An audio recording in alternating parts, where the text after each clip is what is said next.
فاطمہ. أعوذ بالله السميع العليم من الشيطان الرجيم. بسم الله الرحمن الرحيم. الحمد لله رب العالمين. والصلاة والسلام على النبي الأمي العربي الحبشي المكي المدني العشمي سيدنا ونبينا وشفيعنا وحبيب قلوبنا مولانا مقتدى بالقاسم محمد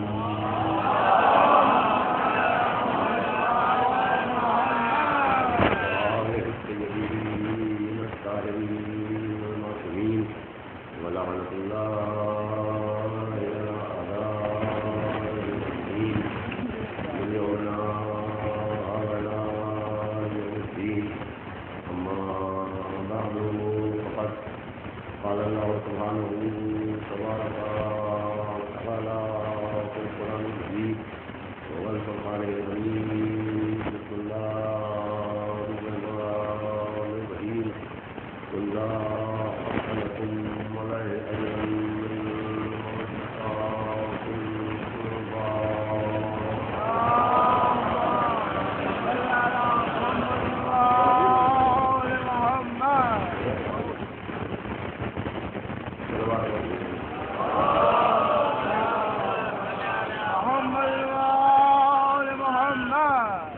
واجب احترام عزاداران سرکار کی شہداء سوگواران مرد مظلوم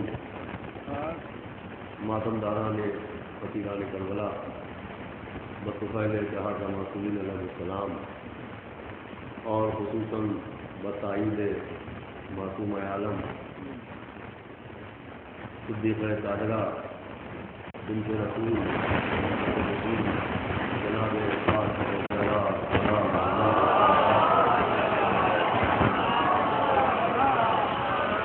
دہلی میں شادی جانے سے منعقدہ سب سے مجالس کے لیے ایسی موجود ہے آپ کے سامنے اہل بیت کی رفتار مسلمان کو اور آج مجلس کے بعد مسلمان قانون رسمی کرے گی آگے جا کے گزارش ہے کہ مجلس کے بعد آپ ماہنگانی میں شریک کریں. میں مسلسل آپ کے سامنے سورہ شورا کی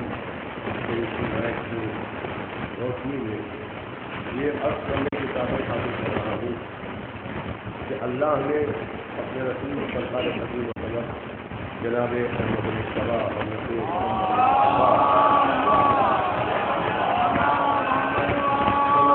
صلی اللہ علیہ وسلم کو حکم دیا کہ وہ 23 برس کی تبلیغ 23 برس کے کارہائے رسالت کی ضرورت استعمال کریں. 23 سال تک پیغمبر نے جتنے احکام پہنچائے، جتنے پیغامات پہنچائے، جتنے سورے، جتنی آیات، جتنی شریعت پہنچائی، اس سب کی اجرت کا سوال کرے. اللہ نے اپنے نبی کو اجازت دی اور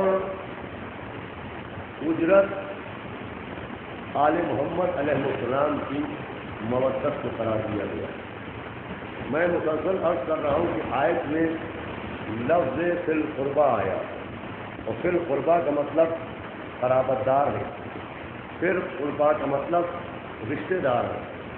لیکن وہ قرابت دار، وہ رشتہ دار جن کی مودت واجب کی گئی وہ صرف وہ ہیں کہ جو چادر فقیر کے صاحبان میں بلائے گئے، جو مباہلہ کے میدان میں لائے گئے. نبی کے سارے رشتہ دار، نبی کے سارے قرابت دار مودت کے حقدار نہیں ہیں. صرف اور صرف اہل بیت اصحاب، جس میں اول جناب امیر المومنین حضرت علی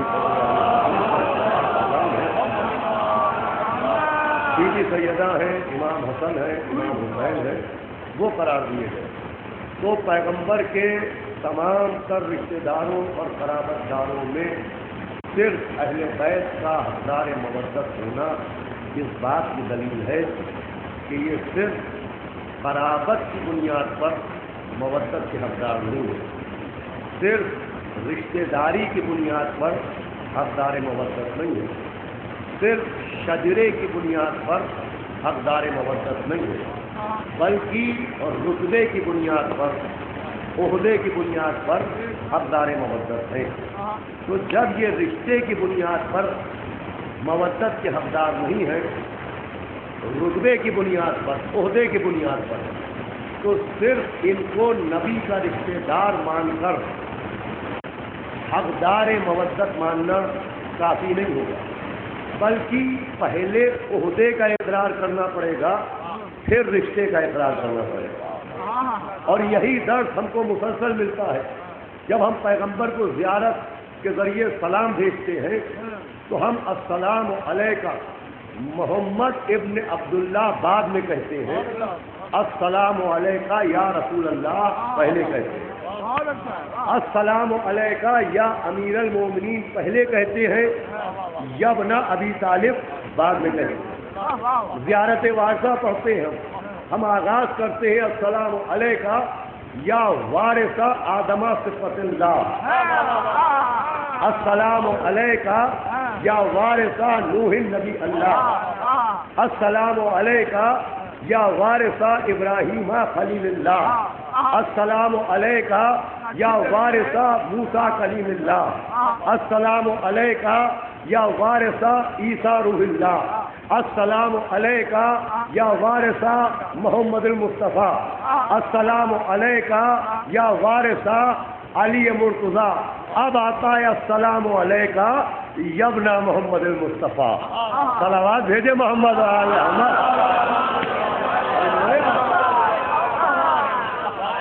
پہلے عہدے کا ذکر آیا، پھر رشتے کا تذکرہ ہوا۔ پہلے عہدے کا اعتراف کروایا جا رہا ہے، پھر رشتے کا اعتراف کروایا جا رہا ہے۔ رشتہ بھی ضروری ہے مگر رشتہ ہی ضروری نہیں ہے، آپ متوجہ ہو جائیں، رشتے کا اعتراف بھی ضروری ہے مگر رشتہ بھی ضروری نہیں ہے، رشتہ ہی ضروری نہیں ہے، رشتے کو بھی ماننا ہے، پہلے عہدے کو ماننا ہے پھر رشتے کو ماننا ہے، اس لیے کہ اللہ نے ان کو عہدے دار پہلے بنایا، رشتے دار بعد میں بنایا۔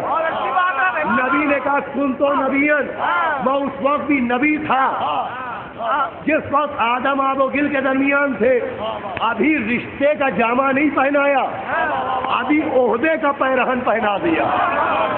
اللہ صلوات تو بھیجے محمد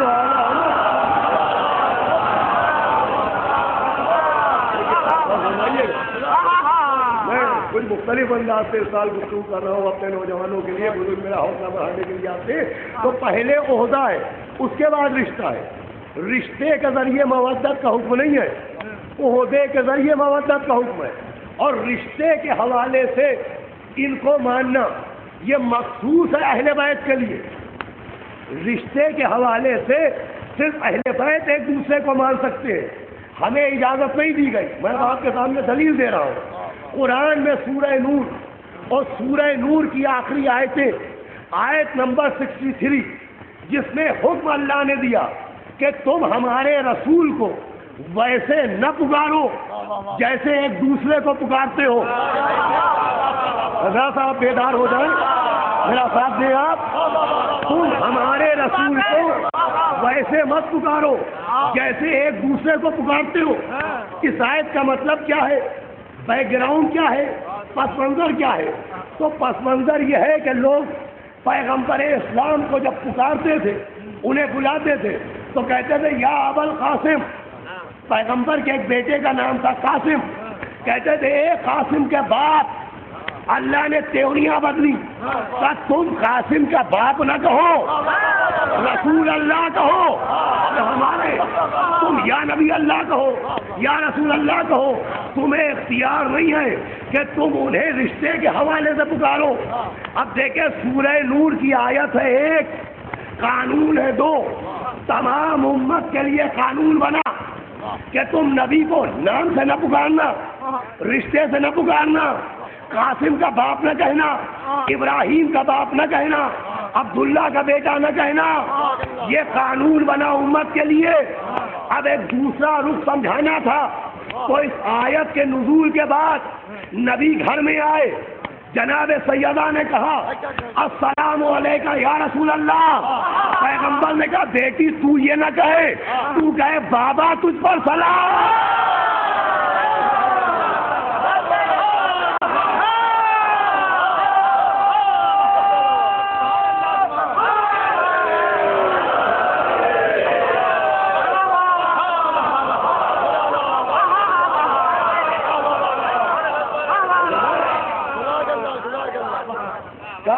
آپ جو کہتی ہے وہ کہیے، اس کا مطلب رشتے کے حوالے سے صرف اہل بیت کو پکارنے کا حکم ہے، ہمیں حکم ہے کہ وہ عہدے سے پکاریں، کہ آپ کے لیے حکم اور امت کے لیے حکم اور۔ اب دیکھیں نبی ایک، توجہ سنیے گا، قانون دو، امت کے لیے قانون اور اہل بیت کے لیے قانون اور، امت کے لیے قانون کہ تم انہیں عہدے سے پکارو، اہل بیت کے لیے قانون تم اسے رشتے سے پکارو۔ بیوی سے کہا تم بابا کہو، تم کہہ سکتی ہو بابا، کسی اور کو نبی کو باپ کہنے کا حق نہیں ہے۔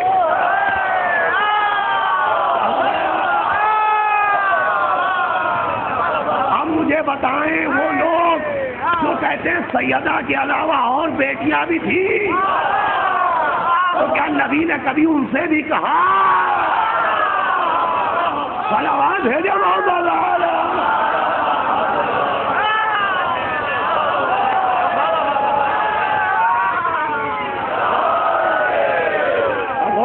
قانون دیکھیے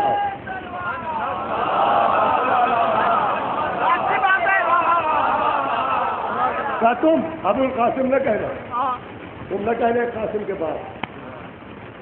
اب آپ نتیجہ نکالے، پڑھتے میں رہو، نتیجہ آپ نکالتے ہیں۔ امت کو اجازت نہیں دی گئی، صحابی کو اجازت نہیں دی گئی کہ وہ قاسم کا باپ کہے، تو جب قاسم کا باپ کہنے کی اجازت نہیں ہے تو بڑا بھائی کہنے کی اجازت ہے۔ صلوات بھیجے محمد علیہ محمد۔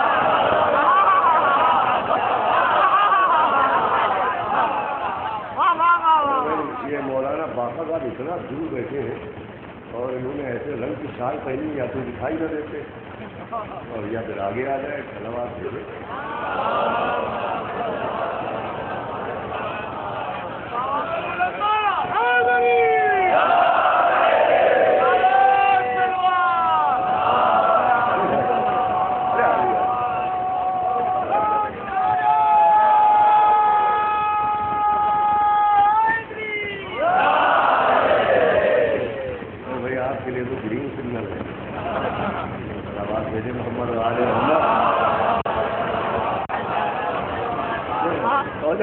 آپ کو نبی کے لیے دو قانون، ایک قانون امت کے لیے کہ تم انہیں عہدے سے پکارنا، رشتے سے نہ پکارنا، اہل بیت کے لیے قانون اور صاحب اب ایک نبی اور دو قانون۔ یہ کیسے ہوتے ہیں؟ تو یہ ایسے ہوتے ہیں کہ جب مسجد میں نماز جماعت ہوتی ہے تو پڑھانے والے کے لیے قانون اور ہوتا ہے، بتائیے گا، پڑھنے والے کے لیے قانون اور ہوتا ہے۔ پڑھانے والے کے لیے نماز کا قانون یہ ہے کہ وہ سورے پڑھتا رہے، پڑھنے والے کے لیے قانون ہے کہ سورے سنتا رہے، بتائیے گا۔ پڑھانے والے کے لیے قانون کہ وہ پہلے سجدے میں جائے، پڑھنے والے کے لیے قانون وہ بعد میں سجدے میں جائے، پڑھانے والے کے لیے قانون وہ پہلے رکوع میں جائے، پڑھنے والے کے لیے قانون کہ وہ بعد میں رکوع میں جائے۔ ایک نماز مگر دو قانون، پڑھانے والے کے لیے اور پڑھنے والے کے لیے اور۔ وجہ کیا ہے؟ کہ وجہ یہ ہے کہ پڑھنے والا ہے ماموم، پڑھانے والا ہے امام۔ تو بھیا جب مسجد کے امام کے لیے قانون اور ہے تو پھر جو کائنات کے امام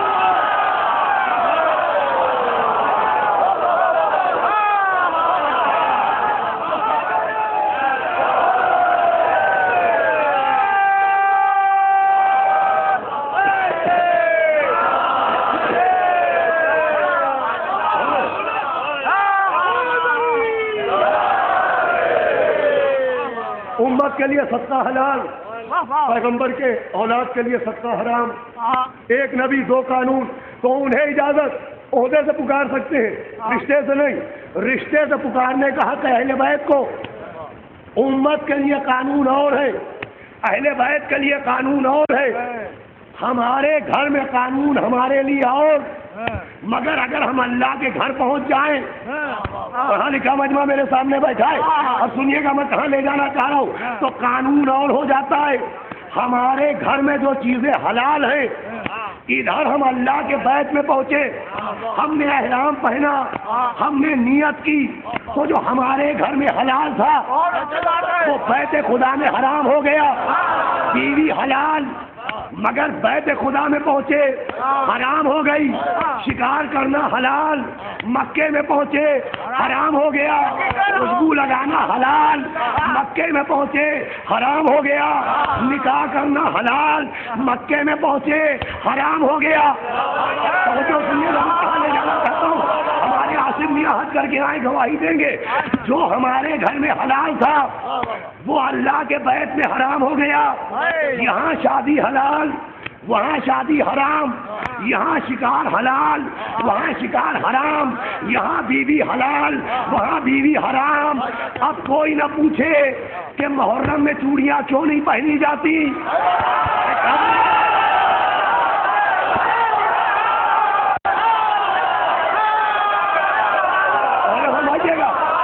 محرم میں چوڑیاں کیوں نہیں پہنی جاتی، اچھے کھانے کیوں نہیں کھائے جاتے، خوشبو کیوں نہیں لگائی جاتی، شادیاں کیوں نہیں کی جاتی؟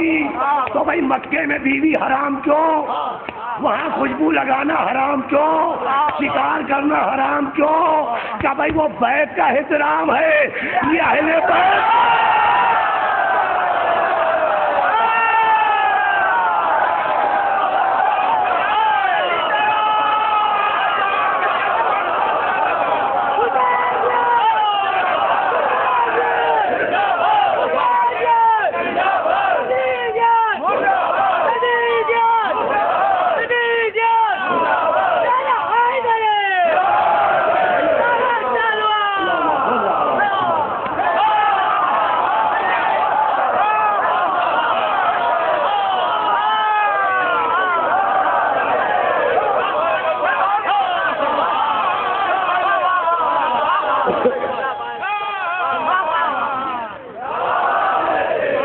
یہ ہے میرا مجلس پڑھنے کا مقصد کہ یہ میرے نوجوان انہیں اعتراض کے جواب مل جائے۔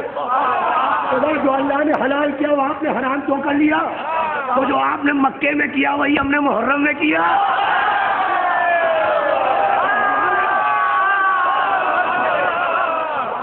دیکھیں کتنے سامنے کی بات ہے، آپ کا توجہ کتنے سامنے کی بات ہے۔ یہ محرم میں کالے کالے کپڑے کیوں پہنے جاتے ہیں؟ تو حج میں سفید سفید احرام کیوں پہنے؟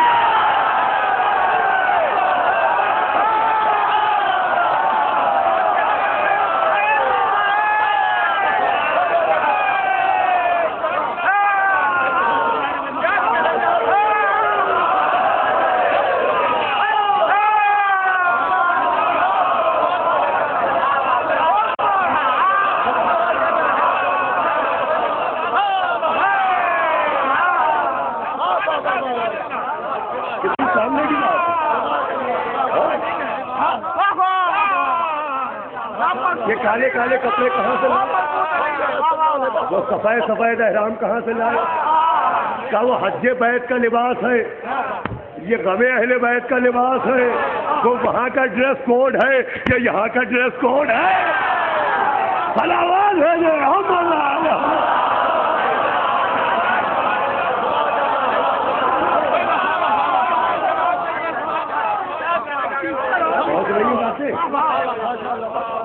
پہنچ رہے میرے پیغام۔ جو یہاں حرام تھا حلال تھا وہ حرام ہو گیا۔ وہاں ادھر احرام باندھا، بیوی حلال تھی مگر حرام ہو گئی، زوجہ حلال تھی مگر حرام ہو گئی۔ نکاح پڑھنا جائز ہے، نکاح کرنا جائز ہے، مگر حج کا احرام باندھا، مگر زوجہ سے نکاح تو دور ہے، نکاح پڑھنا حرام ہو گیا۔ اب نہ پوچھے گا یہ عورتیں چوڑیاں کیوں توڑ دیتی ہیں؟ ارے قانون جانتی ہیں اس لیے توڑ دیتی ہیں۔ قانون ہے، قانون ہمارے لیے قانون اور ہے، ان کے لیے اور. تو جب بیت کے لیے قانون بدلتے تو پھر اہل بیت کے لیے قانون. اب متوجہ ہو گئے آپ. دیکھیں اہل بیت کے لیے حکم ہے صرف اہل بیت کو کہ وہ رشتے سے پکارے. ہمارے لیے حکم ہے کہ ہم عہدوں سے پکاریں. ہمارے لیے قانون اور ان کے لیے قانون اور. ہمارے لیے قانون ہے کہ وما خلقت الجن والانس الا لیعبدون. ہم نے تم کو نہیں پیدا کیا مگر اس لیے کہ ہماری عبادت کرو. تو ہم خلق ہوئے عبادت کے لیے. ہماری خلقت کا مقصد عبادت. اب آخری آدمی کا توجہ چاہتا ہوں. ہماری خلقت کا مقصد ہے عبادت. اللہ نے ہمیں پیدا کیا آدمی کو عبادت کے لیے. جبریل کو کیوں پیدا کیا؟ میں بالکل نئی چیزیں پڑھنے جانا چاہتا ہوں آپ کے سامنے. جبریل کا مقصد کیا ہے؟ آپ بھی کہتے ہیں اسے جو عبادت کرے. جبریل ہے عبرانی زبان کا لفظ, ہیبرو لینگویج جو اسرائیل میں بولی جاتی ہے. جبریل یہ دو لفظوں سے مل کے بنا ہے. جیسے عبداللہ اللہ کا بندہ, ویسے ہی جبر اور ایل, جبریل دو لفظوں سے مل کے بنا ہے. دیکھیے صاحب, جبر اور ایل عبرانی زبان میں جبر کہتے ہیں نوکر کو, خادم کو, اور عبرانی زبان میں ایل کہتے ہیں اللہ کا نام ہے. تو جبریل کا مطلب ہے اللہ کا خادم. میں کتابیں دیکھ کے پڑھتا ہوں, جبریل کا ترجمہ ہے اللہ کا خادم. ہم کو پیدا کیا اپنی عبادت کے لیے, جبریل کو پیدا کیا اپنی خدمت کے لیے. ہم اس کے علاوہ کسی اور کی عبادت کریں تو عبد نہ رہ جائیں. مگر جبریل کو پیدا کیا اپنی خدمت کے لیے. مگر چکی جلوا رہا ہے سیارہ کی, پھولے دھلوا رہا ہے حسنین.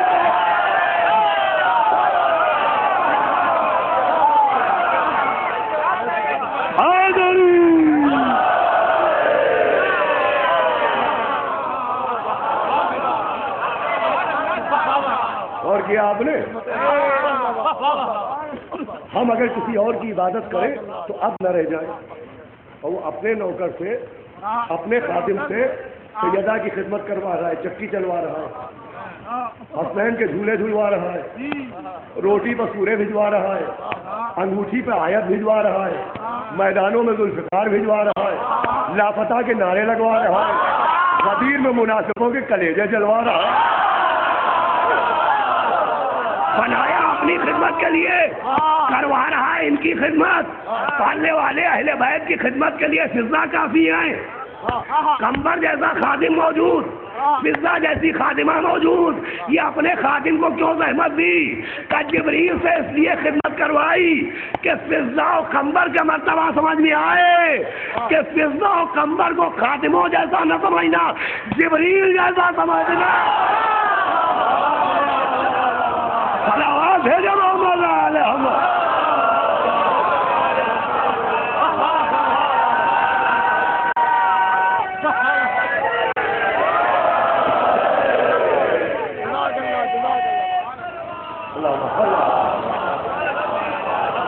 توجہ ہے آپ کی. تو عزیزان گرامی, یہ جو رشتے والا معاملہ ہے تو یہ قانون اہل بیت کے لیے ہے کہ وہ کہیں یہ میرے باپ, وہ کہے یہ میرا بھائی, وہ یہ کہے میرے نواسے. لیکن ہمارے لیے عہدہ, ہمیں شرط ہم عہدے سے مانیں. اسی لیے اللہ نے کن تو نبیًا, میں اس وقت بھی نبی تھا جب آدم و گل کے درمیان تھے, تو انہیں پہلے عہدے دار بنایا, پھر رشتے دار بنایا. مولا علی کو پہلے عہدے دار بنایا, فرمایا کن تو ولیًا, میں اس وقت بھی ولی تھا. علی کو عہدہ پہلے دیا, رشتہ بعد میں دیا, اور ایسا عہدہ دیا کہ اگر نبی اس عہدے کو نہ مانے تو نبی نہ رہ جائے. میں پورا خمسہ پڑھ چکا ہوں, پچھلے سال پوری 5 مہینے سے پڑھ چکا ہوں اس موضوع پر, اور پھر بھی کوئی بھول گیا ہو تو سیڑھیاں تھی, وہ سیڑھیاں بھی کوئی نہ دیکھ پائے. تو اس سال حیدر علی صاحب نے کتابی شکلوں سے جمع کر دیا, جو باہر 60 کے بجائے 40 روپئے میں مل رہا ہے. صلوات بھیجے محمد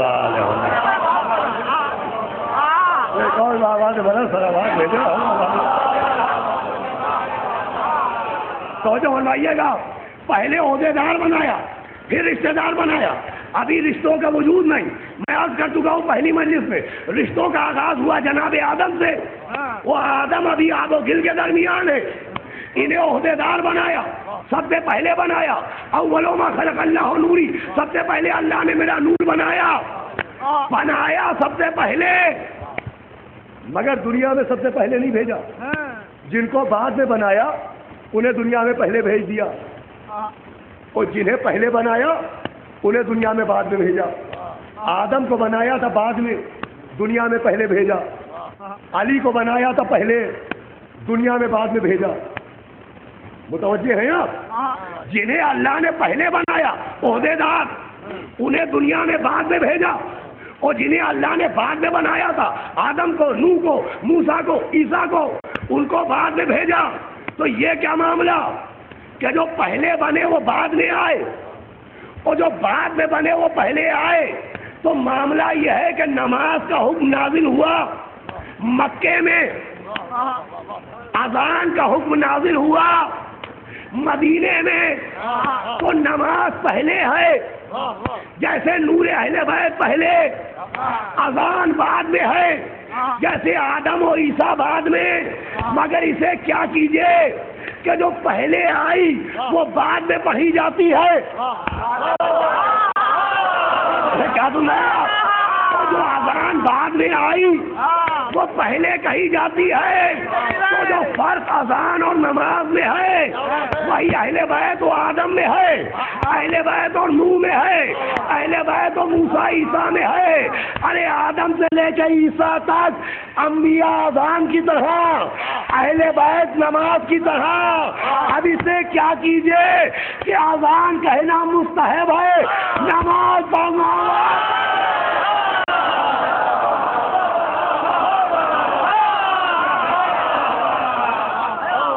صلوات علیہ وسلم.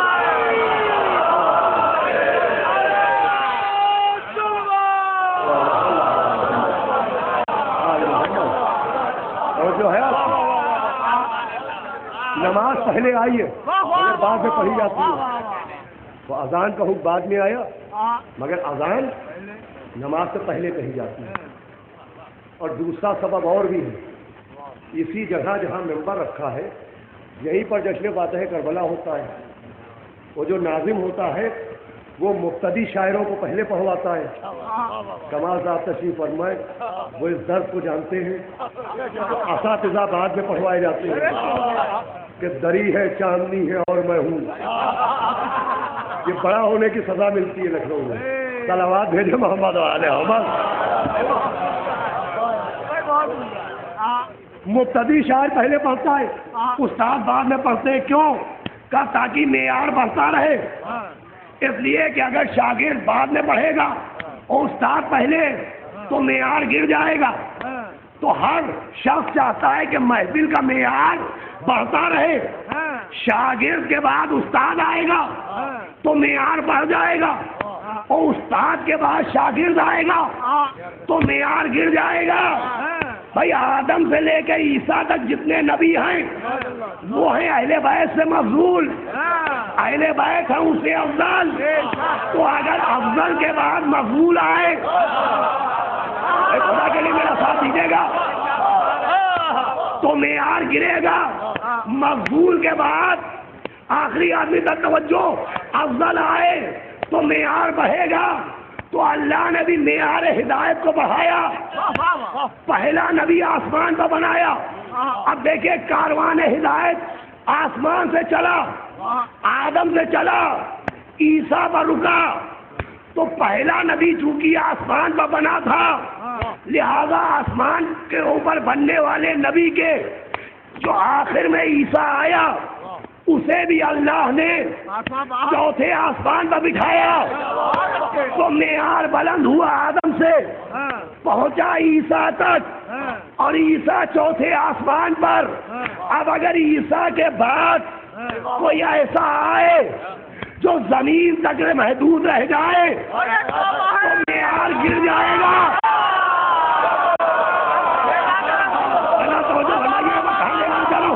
تو معیار گر جائے گا. تو اب ضروری ہے کہ عیسیٰ کے بعد کوئی عیسیٰ سے بلند آئے تو اللہ نے عیسیٰ کے بعد اسے بھیجا تو چوتھا آسمان نہیں، ساتوں آسمانوں کے سینے پر نالین رکھ کے علی کے لہجے کی چاشنی چکھنے کے لیے چلا۔ ارے کیا سنے اللہ گرامی آپ؟ تو معیار آدم سے چلا، عیسیٰ تک پہنچا، عیسیٰ کے بعد وہ آیا جو عیسیٰ سے بھی بلند، تو اب معیار پہنچ گیا محمد تک۔ اب اگر محمد کے بعد کوئی محمد سے چھوٹا آیا، کوئی پست آئے تو معیار گرے گا۔ کیا سن رہے ہیں؟ اب محمد کے بعد آدم بھی نہیں آ سکتے، اس لیے کہ معیار گر جائے گا۔ تو جب معصوم آدم کی گنجائش نہیں محمد کے بعد، تو گناہگار آدمی کہاں سے آئے گا؟ ارے مجھے کہنے دیجئے، جب جنت کا گیہوں کھانے والا محمد کی جگہ نہیں آ سکتا تو باغ فدق کھانے والا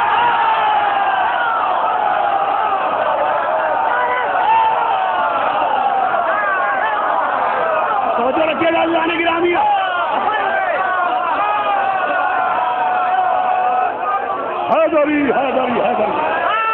سنیے گا میں کہاں تک لے جانا چاہ رہا ہوں۔ تو اب محمد کے بعد اگر کوئی محمد سے پست آ گیا تو معیار گر جائے گا۔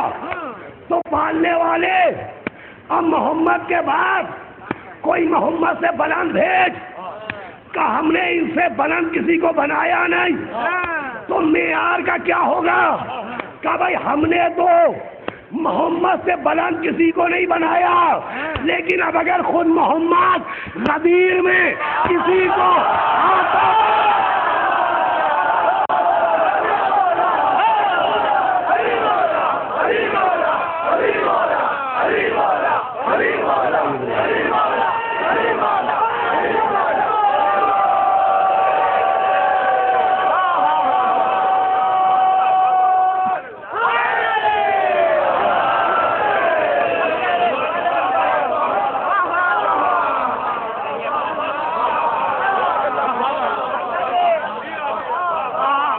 خود کسی کو بلند کر دے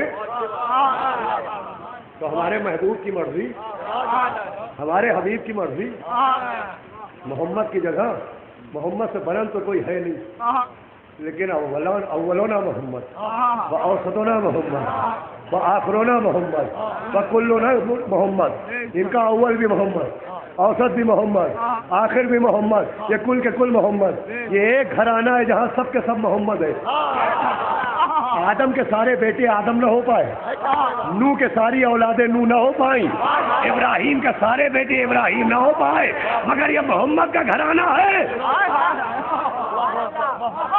اول بھی محمد، اوسط بھی محمد، آخر بھی محمد۔ میری ذاکری میں بہت بڑا ہاتھ ہے میرے ماموں طاہر ولی صاحب کا، لہذا جب کوئی موقع آتا ہے تو میں نام سمیت ان کا نقطہ سنا دیتا ہوں کہ یہ موقع تھا کہ وہ فرماتے تھے یا نبی اللہ، جب اول بھی محمد، اوسط بھی محمد، آخر بھی محمد، کل کے کل محمد، جو محمد ہے وہ بھی محمد، جو ولایت لے کے آیا وہ بھی محمد، جو خلق دکھائے وہ بھی محمد، جو صبر سمجھائے وہ بھی محمد، جو شان عبادت دکھائے وہ بھی محمد، جو علم کا درس پڑھائے وہ بھی محمد، جو صداقت سمجھائے وہ بھی محمد، جو غصے کو ضبط کرنا سکھائے وہ بھی محمد، جو شان رضا دکھائے وہ بھی محمد، جو تقویٰ سمجھائے وہ بھی محمد، جو شرافت سکھائے وہ بھی محمد، جو نظر اعلیٰ میں حیبت دکھائے وہ بھی محمد، جو پردے کے باہر وہ بھی محمد، جو پردے کے اندر وہ بھی محمد۔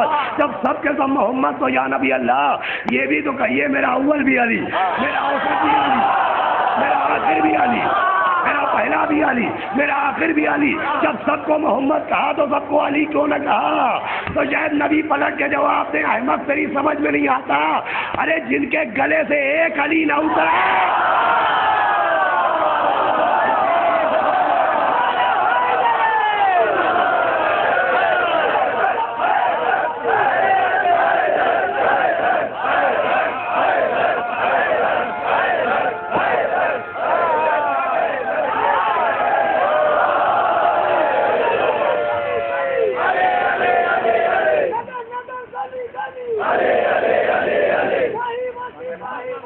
ارے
سب محمد ہے، اول بھی محمد، اوسط بھی محمد، آخر بھی محمد، انہیں سب سے پہلے بنایا گیا.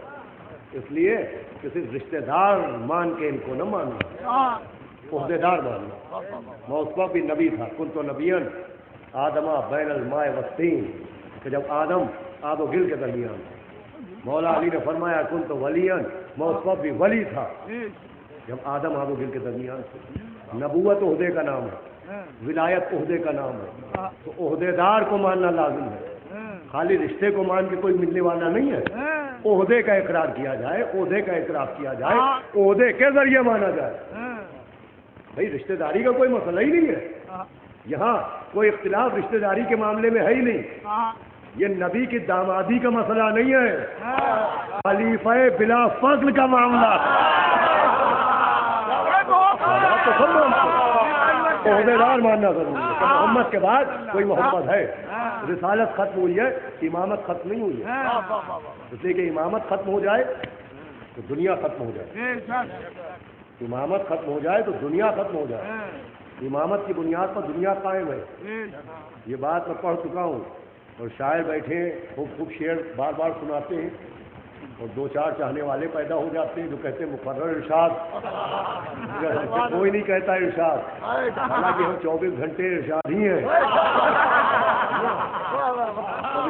پناہ کہیے، یہ بات میں پڑھوں گا ضرور. امامت ختم ہو جائے تو دنیا ختم ہو جائے. 2012 آ رہا ہے نا،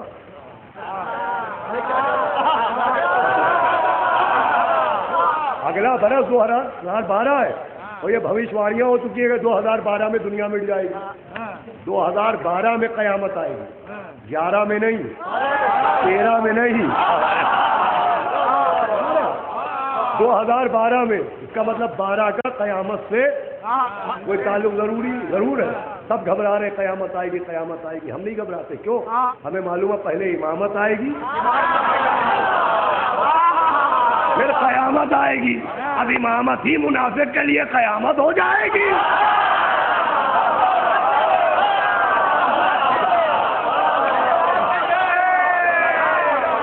امام کا ہونا ضروری ہے. عہدۂ رسالت کے بعد جو حقدار مودت قرار دیے گئے تو اس لیے کہ ان کو امام ماننا.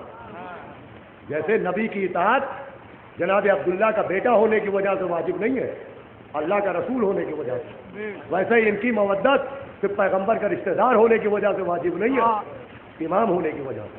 امام ہے، اور ایسے امام ہے کہ چھٹے امام جعفر. سنیے بس آخری بات ہے، اب کل آخری مجلس ہے انشاءاللہ. بیوی نے چاہا، شہزادی نے چاہا تو کل عرض کروں گا. اور پرسوں خطیب الایمان کے اصال ثواب کی مجلس مرزا پرویز صاحب کی جانب سے ہوتی ہے. وہ مجلس 8 بجے منعقد ہوگی. اس میں مولانا صدر صاحب خطاب فرماتے ہیں، شاید وہی پڑھیں گے یا کوئی اور صاحب پڑھیں گے. اور 26 محرم سے لے کے 30 محرم تک ہمارے برادر عزیز ہمارے لیے فخر ہے مولانا یوسف زیدی صاحب سے جو اتنی خدمت کرتے ہیں 10 دن میں. مولا ان کو صحت و توانائی عطا فرمائے، وہ تو طاقت عطا فرمائے، دشمنوں کے حسد سے ان کو محفوظ فرمائے. وہ 26 محرم سے 30 محرم تک پران کی مسجد میں غدیر و کربلا کے عنوان سے مجالس کو انشاءاللہ خطاب فرمائے گا. چھٹے امام کے ایک صحابی ہیں جناب ہشام. جناب ہشام امام کی بس میں آئے تو امام نے کہا ہشام وہ مناظرہ سناؤ جو کل تم نے ہمارے دشمن سے کیا تھا، وہ بحث سناؤ جو کل ہمارے دشمن سے کی. تو ہشام نے کہا حضرت آپ کے سامنے میں بولوں؟ کہا ہم کہہ رہے ہیں سناؤ، تم نے کیا دلیلیں دی، کیا باتیں کی. کہا حضرت میں کل جا رہا تھا تو میں نے دیکھا آپ کا ایک دشمن مجمع لگائے بیٹھا ہوا موعظہ دے رہا ہے، تو میں بھی جا کے بیٹھ گیا. اور میں نے کہا حضور مجھے ایک سوال کرنا ہے، اجازت ہے؟ تو مجھے پہچانتا نہیں تھا. اس نے کہا ہاں پوچھو کیا پوچھنا ہے. میں نے پوچھا آپ کے سر میں آنکھیں ہیں؟ اس نے کہا ہاں ہے. یہ کیسا سوال ہے؟ سوال تو سوال ہے. میں نے پوچھا کان بھی ہیں آپ کے؟ اس نے کہا کان بھی ہے. تو حضور میں نے اس سے پوچھا زبان بھی ہے؟ اس نے کہا زبان بھی ہے. کہا اچھا حضور آپ کے پاس ناک بھی ہے؟ کہا ناک بھی ہے. کہا آنکھوں سے کیا کرتے ہیں؟ کانوں سے کیا کرتے ہیں؟ کہا آنکھوں سے دیکھتا ہوں، کانوں سے سنتا ہوں، زبان سے بولتا ہوں، ناک سے سونگتا ہوں. کہ حضور سینے کے پنجرے میں دل بھی ہے؟ میں نے پوچھا اس سے کہ سینے میں دل ہے؟ تو کہا دل ہے. کہ دل سے کیا کرتے ہیں؟ کیا کھاتے ہیں دل سے؟ کیا پیتے ہیں دل سے؟ کیا سنتے ہیں دل سے؟ کہ دل سے سنا نہیں جاتا. تو کہ یہ دل سینے میں کیوں رکھا ہے؟ کہ یہ دل جسم کا امام ہے. کہ اس نے کہا یہ دل جسم کا امام ہے. تو میں نے کہا اتنا بتا دے، جب اتنا سا جسم بغیر امام کے نہیں ہوتا تو اتنی بڑی کائنات.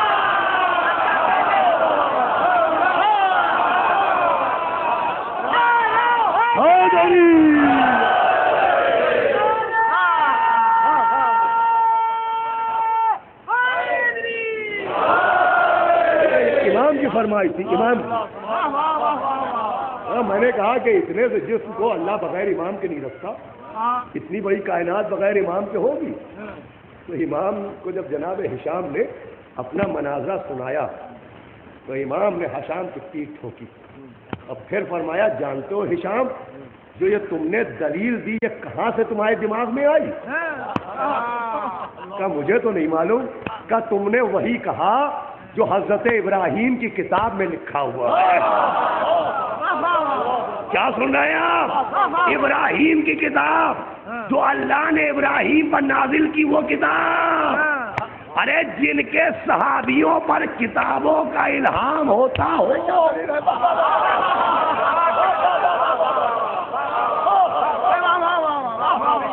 ان کے علم غیب پر بحث ہوگی.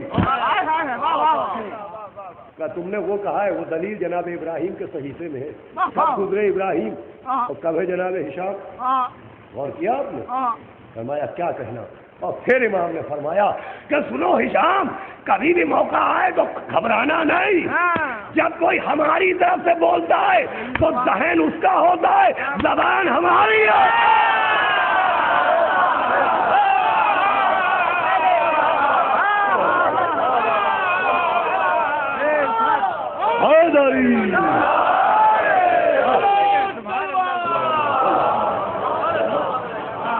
وقت تمام ہو گیا ہے، کل آخری مجلس ہے تو یہ پیغام یہاں تک پہنچ گیا ہے کہ یہ حفظار مودت صرف رشتوں کی وجہ سے نہیں، عہدہ دار ماننا ضروری ہے. عہدہ مانو، عہدہ. پہلے عہدے کو مانو پھر رشتے کو مانو، ورنہ رشتے کو تو کفار قریش مانتے تھے، تو صرف رشتے ہی کو نہیں مانتے تھے، پیغمبر کو امین بھی مانتے تھے، پیغمبر کو صادق بھی مانتے تھے، مگر رسول اللہ نہیں مانتے تھے. صلح حدیبیہ میں کیا ہوا تھا؟ مولا علی نے لکھا کہ محمد رسول اللہ، تو کفار نے کہا رسول اللہ کاٹیے، محمد ابن عبداللہ لکھیے. رشتے کو تو وہ بھی مان رہے تھے، صرف رشتے کو ماننے پر نجات نہیں ہے. عہدہ مانو تو صرف نبی کا داماد نہ مانا جائے، ولی اللہ مانا جائے، بیٹی نہ مانا جائے، ولیت اللہ مانا جائے، نواسے نہ مانے جائیں، حجت اللہ مانا جائے. جب یہ مانا جائے گا تو نجات ہوگی. میں پہلی مجلس میں عرض کر چکا کہ جناب حر نبی کا نواسا مان رہے تھے، مگر جب تک نواسا مانتے رہے حر رہے. جب امام برحق مانا تو علیہ السلام بن گئے.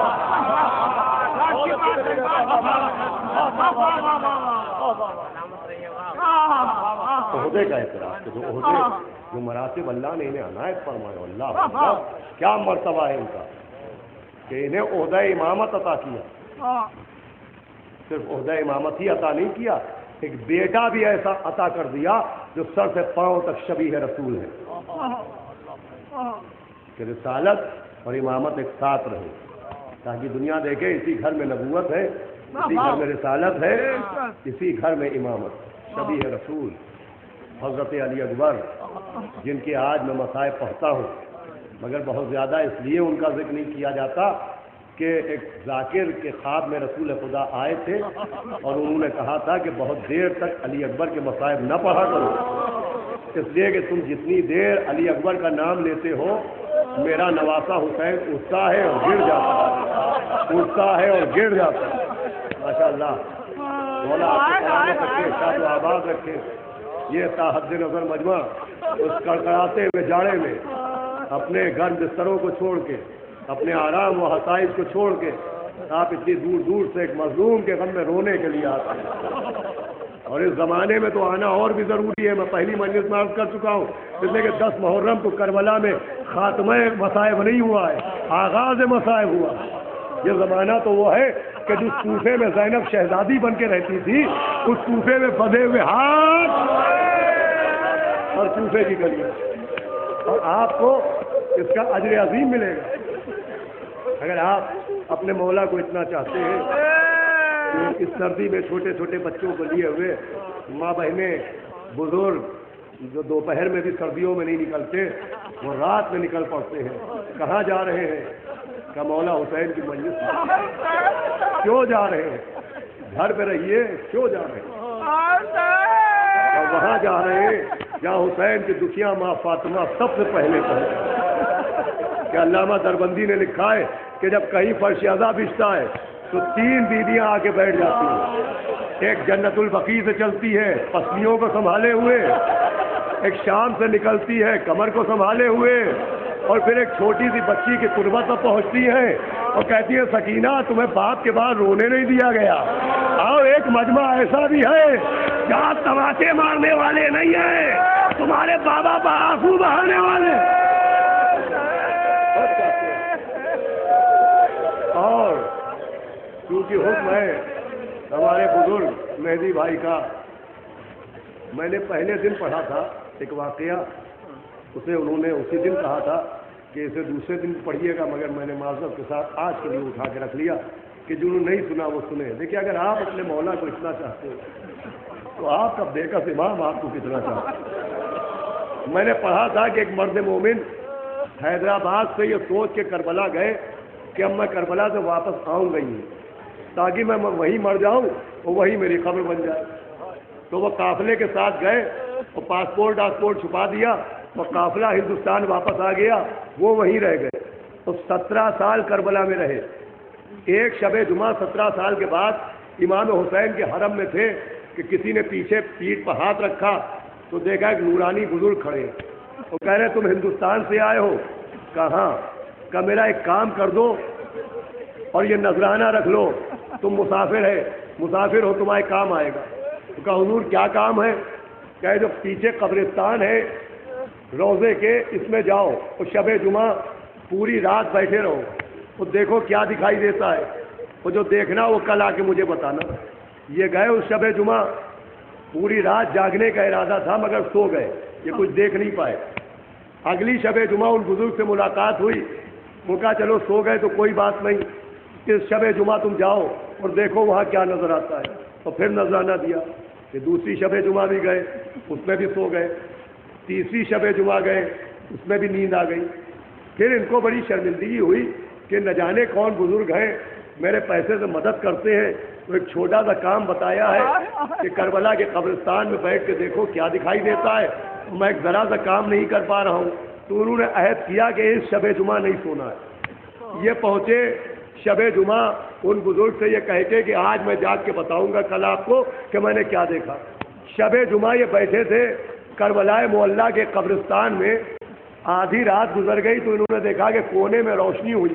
اب جو دیکھا تو بہت سے اونٹ چلے آ رہے ہیں, اور اونٹوں کے اوپر جنازے رکھے ہوئے ہیں اور جنازے اتارے جا رہے ہیں, قبر میں اتارے جا رہے ہیں, جنازے اتارے جا رہے ہیں, قبر میں اتارے جا رہے ہیں.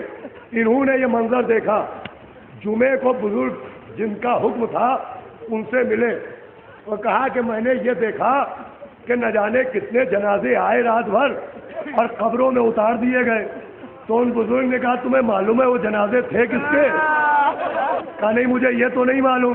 کہا یہ ان مومنوں کے جنازے ہیں, ان چاہنے والوں کے جنازے ہیں جو اپنے وطن میں تڑپ تڑپ کے دعا کرتے ہیں کہ کاش کربلا میں موت آ جائے.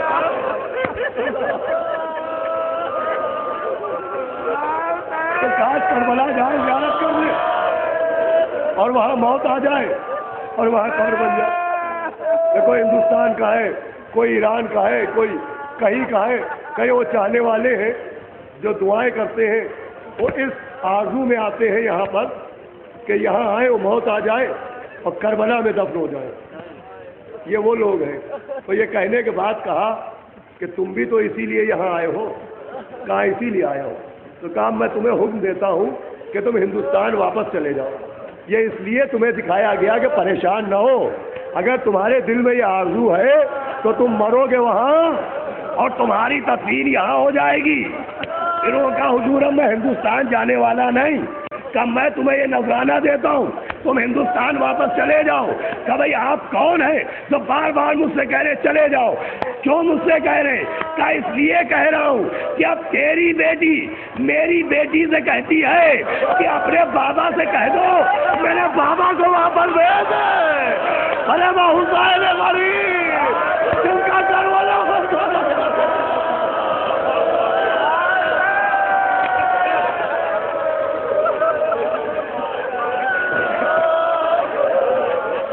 تیری بیٹی بڑی ہو گئی،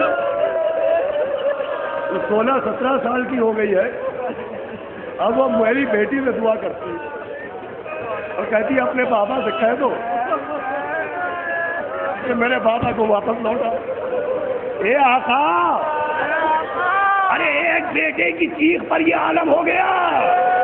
ارے نا سکینہ کو دیکھیے، وہ لاشیں سے کچھ دور پر کھڑی ہے، وہ شمر آگے بڑھا، وہ گوشوارہ چیرا، وہ آج ہمارا.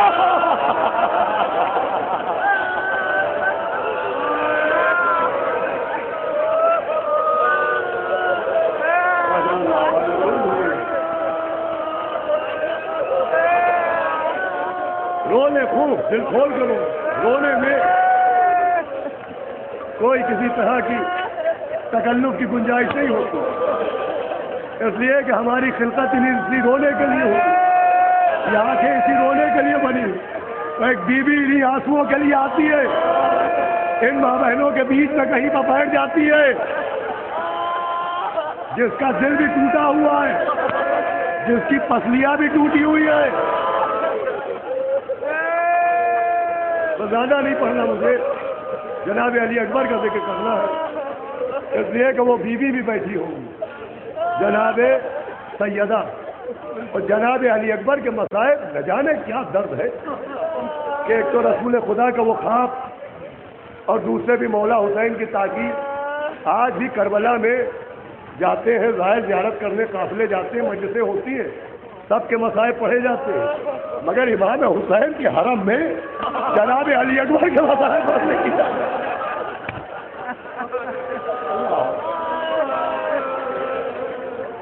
اس لیے کہ علی اکبر فقط علی اکبر نہیں ہے. فرمایا تھا پالنے والے اب اسے بھیج رہا ہوں کہ جب تجھے حبیب کی زیارت کرنا چاہتا تھا تو اپنے بیٹے کو دیکھ لے. اللہ، یہی وجہ ہے کہ جب جناب علی اکبر چلے ہیں تو جو رخصت کا منظر جناب علی اکبر کے جانے کے وقت تھا وہ کہیں نظر نہیں آیا. جو کتابوں میں لکھا ہے وہ لکھا ہے کہ جب چلنے لگے تو ایسا لگ رہا تھا جیسے بھرے گھر سے جنازہ نکل رہا. اس کا مطلب آپ جانتے ہیں کیا ہے؟ میرے بزرگ جانتے ہیں، جیسے بھرے گھر سے جنازہ نکل رہا. جب کوئی مومن مر جاتا ہے اور گھر میں جنازہ آتا ہے تو گھر کی عورتیں پہلے نوحہ پڑھتی ہیں، اور جب جنازہ نکلنے لگتا ہے تو عورتیں جنازے سے لپٹ جاتی ہے. جب علی اکبر نکلے سکینہ قدموں سے لپٹی ہوئی ہے، رباب کمر میں بہے ڈالے ہوئے. یہ مطلب ہے جنازہ بھرے گھر سے جنازہ نکلنے کا مطلب ہے کہ ساری بیویاں جناب علی اکبر سے لپٹی ہوئی تھی. بھرے گھر سے جنازہ نکلنے کا مطلب یہ ہے کہ ساری بیویاں جناب علی اکبر سے لپٹی ہوئی ہیں. یہ دو ہی بار ہوا ہے، ایک بار تب جب جناب علی اکبر چلے تھے اور ایک بار تب جب مولا حسین چلے. چاروں طرف سے سیدانیوں نے حضرت کو گھیرا اور لکھا ہے جب امام چلنے لگے تو ساری بیویاں تو زمین پر گر پڑی مگر امام کی بہنیں امام کے قدم. علی اکبر چلے، میں اپنے دل کو مضبوط کر رہا ہوں. تو جیسے بھرے گھر سے جنازہ نکلتا ہے، نکلے علی اکبر کو گھوڑے پر سوار کیا، بازو پر ناب علی کو دم کیا، کہا میرے لال قریب آؤ، ماتھے پر پیار کیا. حسین نے ہونٹوں کو مضبوطی سے دبا کے اپنے آنسوؤں پر قابو کیا. پھر ایک جملہ کہا جا رہے ہو صاحب پیچھے مڑ مڑ کے دیکھتے رہے صاحبان اولاد میں تھے، پیچھے مڑ مڑ کے دیکھتے رہے. چلے جناب ایریا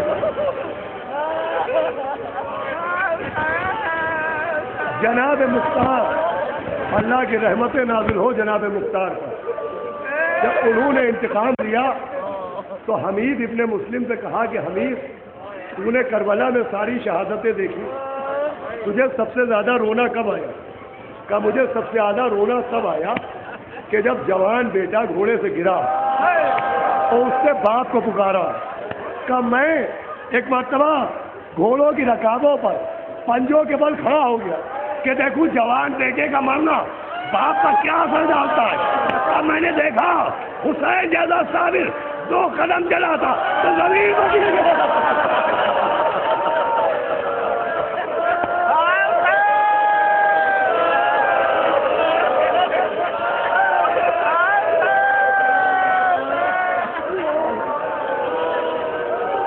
حسین جیسا صابر، میرا کلیجہ پھٹ گیا.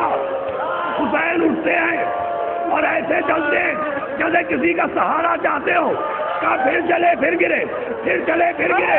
کہا میں نے گنا کہ 9 مرتبہ مولا حسین گرے اور گر کے اٹھ گئے. کہا میرا کلیجہ پھٹ گیا. میں نے دیکھا جب علی اکبر کا لاشا 10 قدم رہ گیا، اب جو امام گرے تو اٹھا نہ گیا. کہا میں نے دیکھا چلو چھوٹا سا بچہ گجریوں کے بل جاتا، کیا بولی ہو کیا بولی.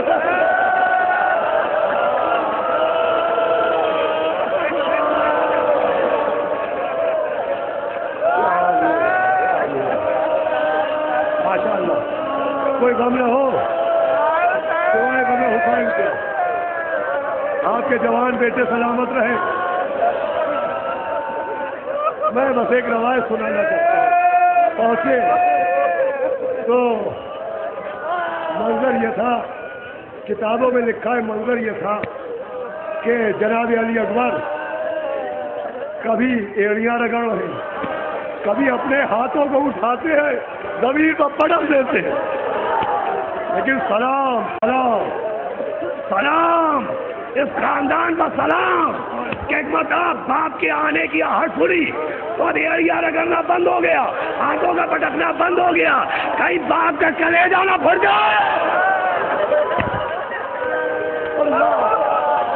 علی اکبر نے اپنے درد کو سنبھالا،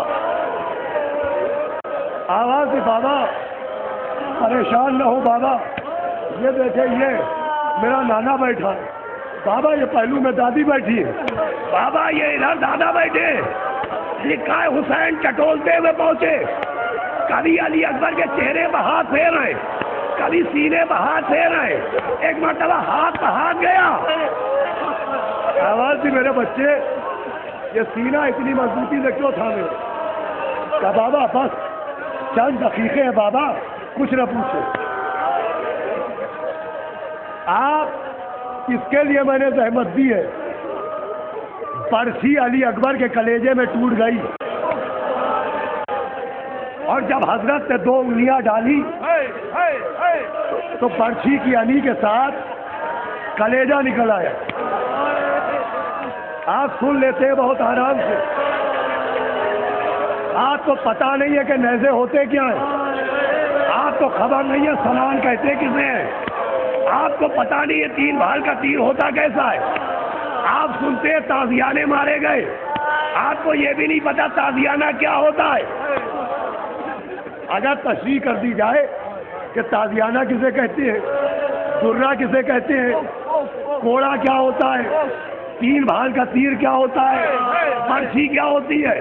سن لے برچھی کے آگے 3 نوکیں ہوتی ہیں. جیسے تیر کے آگے کا حصہ ہے، آگے کا حصہ ہوتا ہے نکیلا تاکہ بدن کے اندر جائے. پیچھے کے حصے میں 2 ہک ہوتے ہیں. یہ نکیلا حصہ اس لیے کہ نیزہ سینے میں جائے اور ہک اس لیے کہ جب جائے اور کھینچا جائے تو چاہے ہڈی باہر آ جائے چاہے کلیجہ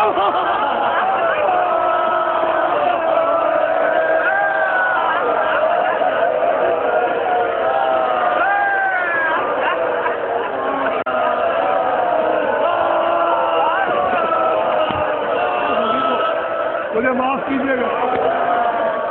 یہ لوگ کلیجہ باہر آ گیا. نیزے کی علی نکالی. اب باپ نے بیٹے کے سینے پر اپنے کانوں کو رکھا. حسین دل کی دھڑکن سن رہے ہیں. اب دل سینے میں ہے کہاں؟ تو دھڑکن سنی جا رہی ہے. اب تو دل نوکے نیزہ کی علی پر ہے. لاش کو اٹھایا، ایسے نہیں اٹھایا. آپ سوچتے ہیں ایسے اٹھایا ہوگا کہ کمر میں ہاتھ ڈالا ہوگا اور کمر میں ہاتھ ڈال کے اٹھایا. نہیں، جوان ایسے نہیں اٹھایا جاتا. کم سے کم 3 آدمی ہو، ایک سر سنبھالے، ایک کمر کو سہارا دے، ایک پیروں کو سنبھالے. ایک آدمی کمر سے نہیں اٹھا سکتا. لکھا ہے حسین نے کیسے اٹھایا. علی اکبر کو سیدھا سیدھا لٹایا، پھر علی اکبر کے سینے پر اپنا سینہ رکھا، گلے میں باہیں ڈالی، نجف کا رخ کیا. مشکل کشا علی، میرے حاجت روا علی، کری الجوا کی لاش اٹھاتا ہوئی.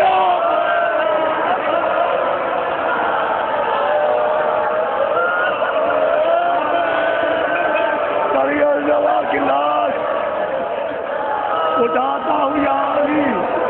لاش اکبر کی جو مقتل سے اٹھا لائے حسین، نوجوان کو صف اول سے اٹھا لائے حسین، چاول شیر کو جنگل سے اٹھا لائے حسین، چاند کو شام کے پاگل سے اٹھا لائے حسین.